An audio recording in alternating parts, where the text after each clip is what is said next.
ദാവീദ് തൻ്റെ ജീവിതത്തിൽ നിന്ന്, അനുഭവത്തിൽ നിന്ന് പറയുകയാണ്. എന്താ പറയുന്നത്?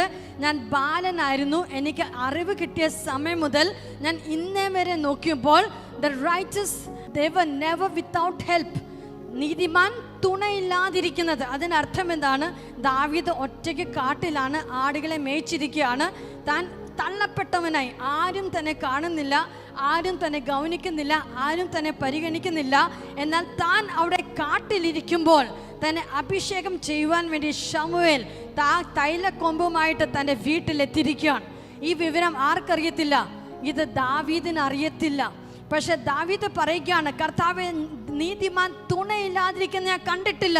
ഞാൻ കാട്ടിൽ ഒറ്റയ്ക്കിരുന്ന് പ്രാർത്ഥിക്കുകയാണ്, ഒറ്റയ്ക്കിരുന്ന് ആരാധിക്കുകയാണ്. പക്ഷെ അവിടെ എന്നെ തേടിപ്പിടിച്ച് എന്നെ കൊണ്ടുവന്ന് അഭിഷേകം ചെയ്ത് രാജസ്ഥാനത്താക്കുവാൻ കഴിയുന്ന ഒരു തുണയാണ് എനിക്ക് അനുഭവത്തിലുള്ളത്. ഞാൻ തള്ളപ്പെട്ടവനല്ല, ഞാൻ ഒരിക്കലും ഒറ്റപ്പെട്ടവനല്ല, ഞാൻ ഒരിക്കലും നിന്ദിക്കപ്പെട്ടവനല്ല. ദൈവം എനിക്ക് തുണയായിരുന്നു.